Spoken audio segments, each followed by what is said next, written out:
Narcissists are the zombie apocalypse. This is not a science fiction story, nor is it folklore.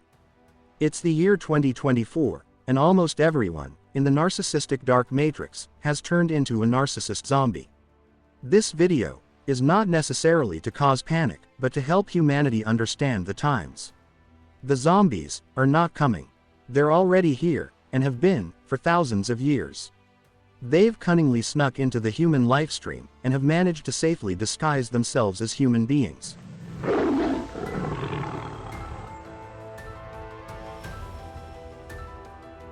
Soul Tribe and Family, my name is SK Michael, on behalf of Spirit Pammy. Welcome to this channel, where we generate awareness on the spiritual nature of narcissism. Please like, subscribe, and share this content with kindred spirits. Also, thank you for your super thanks. Your contribution is helping spread awareness, thus saving lives.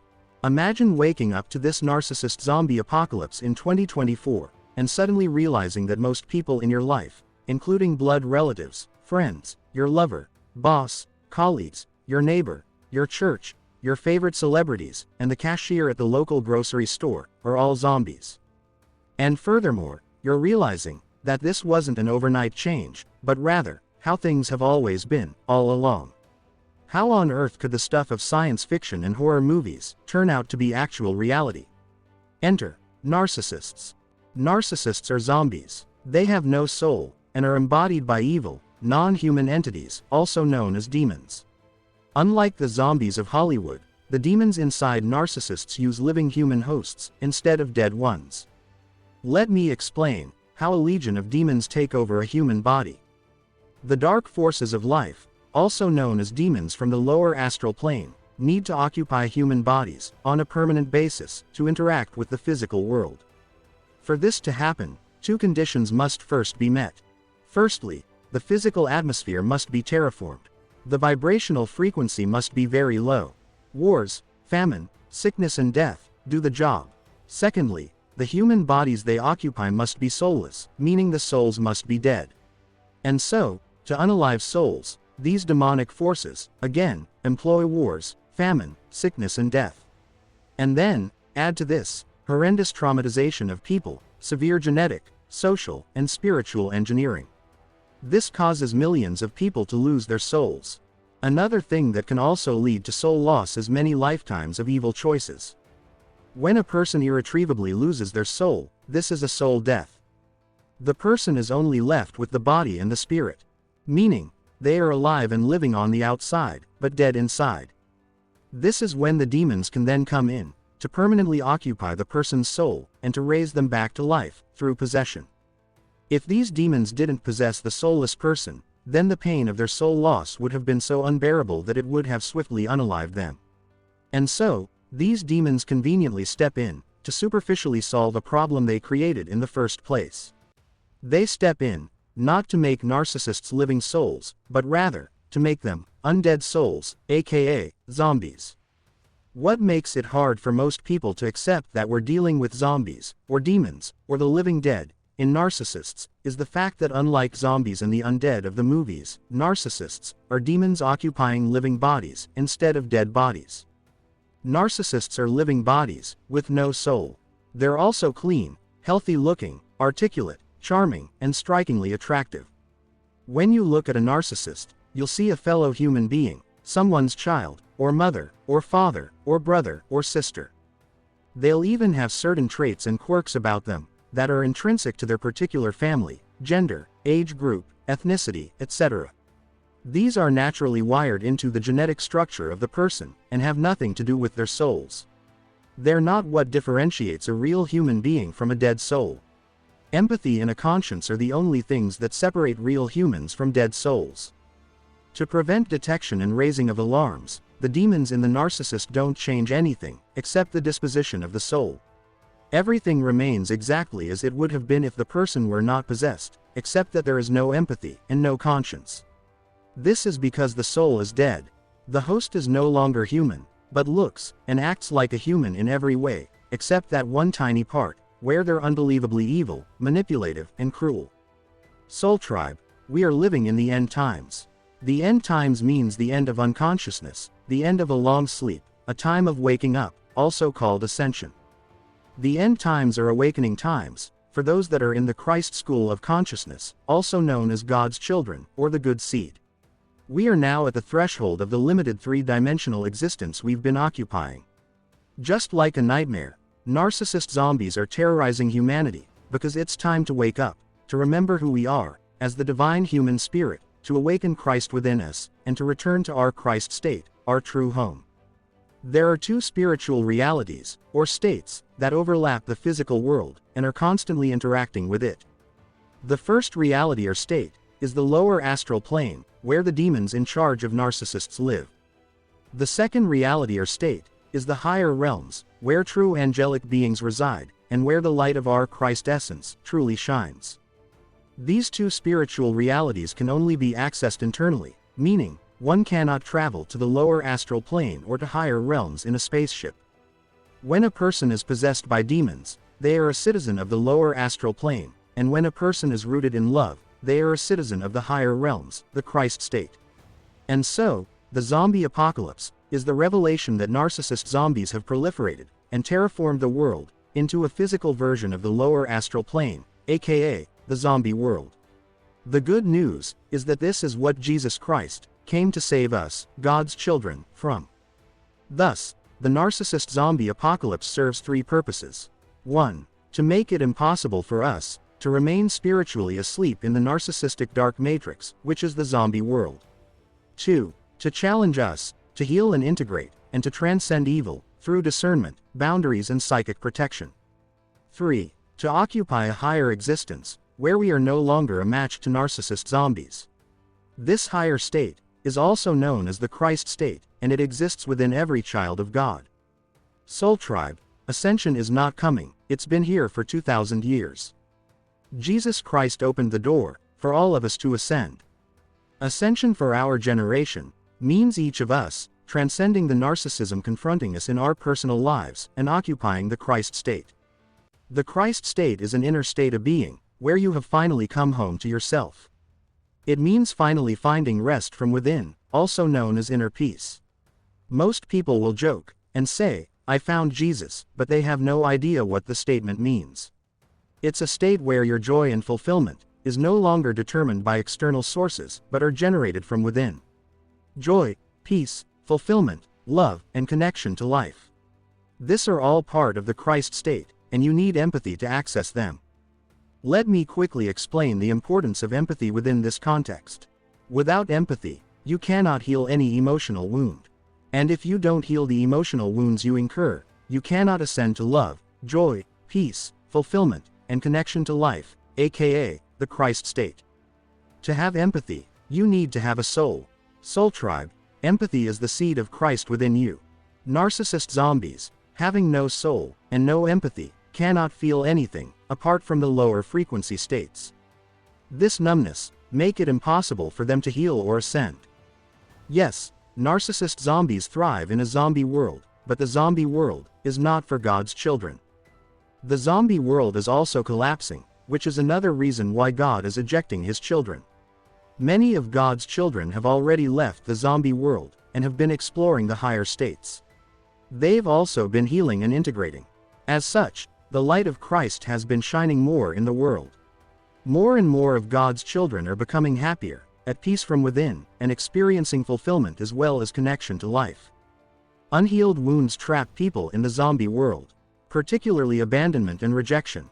These wounds are also a match to narcissist zombies. Spirit Pammy has just released a healing session in recorded format on Patreon, specifically to address this wounds. One session alone will help you release a large amount of pain and negative energy. The more you release the trauma of abandonment and rejection, the more you will be connected to true reality by default, and the more empowered you will feel, with or without the company and validation of others. This is because, when doing the inner work, and drawing energy as well as strength, directly from life, you automatically break free from toxic dependency. You naturally walk your unique path, supported by life itself. You're no longer in the narcissist zombie army, fighting a losing battle against reality. Instead, you are now aligned to, and working with reality. And this feels like relief. It also feels like peace and true happiness, independent of external circumstances. Also important to note is that, when you step into your power in this way, naturally, many things that were out of place in your life begin to fall into place. Your divine mission in life, or life purpose, will become even more clearer. Ideas you would have previously never thought of will suddenly drop on your lap. And most importantly, you will know happiness from within. There's a life outside of the zombie apocalypse, and it's waiting for God's children to occupy it. Now, let's look at 12 things that happen in the narcissist zombie world, which is not true reality, but a nightmare version of it. 1. In the narcissist zombie world, most people are zombies. The plot in a typical zombie movie is that, overnight, the entire human population has been infected by a deadly virus, and it's turned everyone into zombies, with the exception of a handful of people. These few people are usually on the run, and looking for others like them, who are few and far in between. Majority of the time, they run into zombies, disguised as real humans, having set up traps to catch and devour them. These movies mirror a very real experience of many human beings today, in relation to narcissists. 2. Narcissist zombies work in groups. Just like in the zombie apocalypse movies, narcissists work in teams, and apply the principle of strength in numbers. One of the many examples of how this works is that, primary narcissist zombies, regardless of who they are, always seem to have very toxic people in their lives, but never set boundaries or genuinely separate themselves from these toxic people.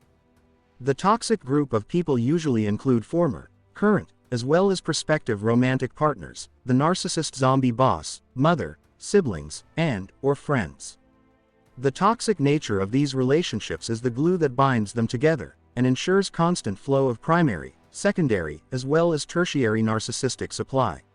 They bond through fights, bickering, toxic competitions, stabbing each other in the back, and triangulating each other with their victims. The victims are often traumatized by the level of toxicity within the narcissistic group. This trauma is the narcissistic supply that feeds the entire group. 3. Narcissist zombies are a breakaway civilization. The zombie world is a world made by narcissists for narcissists. Hence it's an evil, corrupt, and chaotic world. These demons are an entire species, or race, that operates independently of natural order. You know, narcissist zombies are in charge of a system, when people have to viciously compete for survival. David Icke called it the Hunger Games. And you know that it's a zombie world, and has nothing to do with the love of humanity, when every single person in charge is either a blood relative, or a friend, or a member of the same secret society. To humans, narcissists are indeed what can be deemed alien. Replete with their own psychological framework, their own values, their own perspective on life, relationships, and being human. Everything about the narcissist zombies is the opposite of real humans. For example, real humans like peace, whereas narcissists like chaos. To narcissists, what is bad is good, and what is good is bad. Some of them proudly boast and openly declare that they're beasts, or that they're bad to the core, or that they're monsters, etc. They're superficial, and worship money as well as power over others. They're led by predatory instincts, and a hive mind, instead of the reasoning heart and mind. Yes, the Bible agrees with how they unconsciously tell on themselves. That's why it calls them brute beasts. 4. The narcissist zombies are always prowling. Prowling means hunting. 1 Peter chapter 5, verse 8, says the following, according to the King James Version. Quote, "Be sober, be vigilant, because your adversary the devil, as a roaring lion, walketh about, seeking whom he may devour." End quote. This is referring to the narcissist zombies. The very same verse in the Easy English Bible version says the following. Quote, "Think seriously about how you live. Watch carefully for danger. Remember that the devil is your enemy. He wants to hurt you. He walks about like a hungry lion. He is looking for someone to kill, and then eat them." End quote. Like animals of instinct, narcissists are always prowling, looking for narcissistic supply. Sometimes, the prowling is done through scrolling the internet, and sometimes it's done in person. Most relationships and marriages are a result of this prowling. However, nothing, not even marriage, will stop the narcissist zombie from prowling. At work, They are prowling, out with friends, they are prowling, at the gym, the grocery store, even in church, they are prowling. Wherever narcissist zombies are, they are prowling. 5. Narcissistic supply is the main currency. In the narcissist zombie world, people will do anything to get narcissistic supply, including taking each other's lives. Their entire reason for living is to get narcissistic supply, in the form of material success, social status, dominance, and of course, causing harm. To narcissist zombies, money is the god that gives them power to get narcissistic supply. Without narcissistic supply, narcissist zombies perish. Whilst on the topic of narcissistic supply, it's an established fact that these foul creatures feed on pain and suffering. And so, I want to briefly touch on the issue of cannibalism and vampirism, because a few narcissist zombies have confessed to Spirit Pammy that they enjoy the smell of raw meat and blood, among many other disturbing things. We've heard of many unsolved cases of mutilations around the world. It's doubtful that all missing body parts are used for experimentation, or for the making of golems. It's highly likely that some are, of course, being served at some narcissist zombies' dinner tables. It's also likely that some of humanity's blood serves as wine in some narcissist zombies' houses. They don't only drain energy, but many of them secretly eat humans and drink their blood. 6. Narcissist zombies have a complicated relationship with real humans. On one end, humans are narcissists' food source. On another end, they're a threat to the lower astral plane. For example, anytime a real human raises their vibrational frequency, narcissists experience what vampires experience when the sun comes out. This means narcissists are in a very difficult position, as being in close proximity, or having any interaction with real humans, exposes them to potential spiritual harm. When you smile, a narcissist somewhere is burning. And when you feel peace, some part of the zombie world, aka the narcissist dark matrix, is collapsing. This is also why narcissists hate humans, especially those that are younger than 7 years, and of course empaths. 7. The narcissist zombies have a complicated relationship with reality. Narcissist zombies are entities from the lower astral plane. This is not a plane of reality, but of demonic delusions. And so, when people transcend the lower astral plane and occupy higher realms, this ends the reign of the narcissist zombie apocalypse in their lives. They become less susceptible to demonic deception, and begin to beam the light of Christ, which dissolves the lower astral plane's influence over the greater physical plane. Narcissist zombies try to avoid this by either restricting humanity's focus to the physical plane of reality, or to a fake version of the higher realms, which is really the lower astral plane.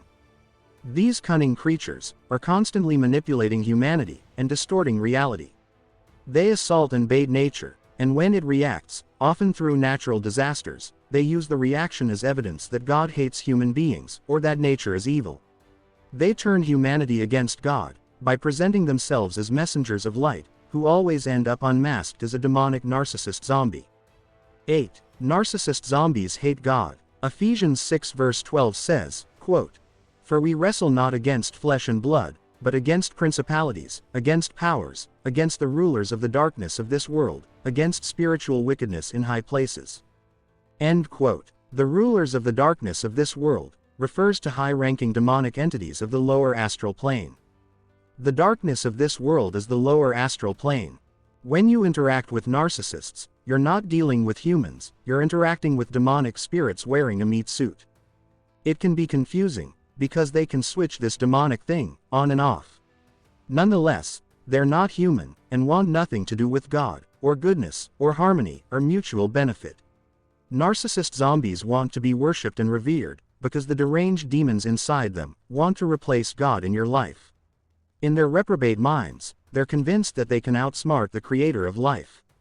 9. Narcissist zombies are pests. One of the most visible marks of narcissist zombies, when they've taken over a particular geographical area, such as a village, or suburb, or town, or city, is the rapid disintegration of its people, as well as the dilapidation of its buildings and infrastructure. The place becomes a literal ghost town within a few years. When driving past such a town or city, it has a look and feel of having been infested by a legion of demonic pests. Sometimes, residents of such places take on an appearance, as well as behavior, of the zombies in movies. They literally, slowly, come out of their houses, and robotically walk into the street in unison, simply to observe a new person passing through the neighborhood. Interestingly, these are the places where the businesses of snake oil pastors and fake gurus thrive, alongside criminal elements. Whether it's physical disintegration, or spiritual emotional breakdown, or financial ruin, the mark of the presence of zombie narcissists is always visible, wherever they are. 10. Chaos and corruption prevails. Narcissist zombies thrive on chaos and corruption. This duo also helps terraform the atmosphere to be conducive to the lower astral plane. Narcissists can only thrive when other people are being destroyed. This is why, if wars were to stop, narcissists would be mortified, literally. They can only succeed in business if they also get to steal, kill, and destroy lives. They can only do relationships if they get to use, abuse, cheat, and discard people. They can only do art if they get to profane every sacred thing they come across. They can only do celebrations or throw feasts if they get to engage in activities of the lowest frequencies. And by the way, everything that narcissists do, they can only do it if they steal it from someone else. Remember, this is a breakaway civilization. Most of what they make look normal, and what they present as something for everyone, is not for real human beings, children of God. In fact, the narcissist zombie world is destructive to God's children. Nonetheless, these demons thrive in chaos and corruption. This is why anytime things get quiet and peaceful, these zombies become painfully uncomfortable. The sad part is how they've conditioned many human beings to be uncomfortable with, and therefore resistant, to peace and harmony. Most people speak of their desire for peace and quiet, but most can't even be still for 5 minutes. Many people express a desire for happiness, but most find the feeling of joy uncomfortable. Most people prefer pleasure instead of joy. They understand conformity instead of harmony. Most people fight God day and night to try to prevent him from removing the sources of chaos in their lives. 11. The narcissist zombies have a demonic, death aura. Narcissist zombies, being the undead, have an aura about them that can only be described as death. It's both frightening and intimidating. The demonic entities that you're interacting with through the narcissist zombie hail from the realm of death. You are interacting with death, and you know this is true, because many people die around narcissists. It of course often appears as a coincidence, or unrelated to the narcissist. Sometimes, people suspect that there is someone bewitching them, but rarely do they identify the narcissist zombie as the real cause of these unalivements. The demons inside narcissist zombie usually come out to play at night, whilst the narcissist is asleep. They are the shadows that torment or kill people in their sleep. These are often people that the narcissist hates, which is everyone. When you spend a lot of time with a narcissist zombie, or have a very close relationship with one, you'll feel like you're cursed, and you'll also have a sense of impending doom. Spiritual practitioners will often read this as a dark cloud. What they're seeing is the demonic shadow of the narcissist hanging over you, and of course draining your energy. 12. And finally, God's judgment. Yes, God's judgment prevails on all realms of reality. He's just too awesome, and too intelligent for these fools. The lower astral plane, despite all the noise it makes, is still a prison for fallen angels, demons, and every other wicked soul. Narcissist zombies are trapped between the lower astral and the physical plane, aka the zombie world. They can't aspire for anything beyond narcissistic supply, which disappears as soon as they touch it. They work tirelessly to become powerful, just to get supply, only for it to vanish in their hands, lifetime after lifetime. Talk about being stuck on the karmic wheel, and reincarnating to repeat the same meaningless life, with no prospect of progression.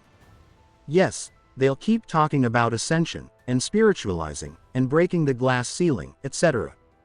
But empathy is a requirement to break free of any spiritual prison or trap. This is the sad, but just state of affairs where these demonic creatures are concerned. The zombie world is where they live, until their final dissolution in eternal fire, which is only the presence of God, through Christ. This is popularly known as solar flares. As we speak, the presence of Christ on the planet is intensifying with every second that passes. And as much as God's children are feeling the heat, as their lives are purged and purified of narcissistic leeches, these sons of perdition, being leeches themselves, are not spared. God cannot be mocked. Regardless of how sparkly these narcissist zombies make their lives to appear on the outside, it's impossible to lose your soul and still be happy. In conclusion, Soul Tribe, we are living in the end times. Narcissist zombies have lured humanity into an evil, demonic, false version of reality.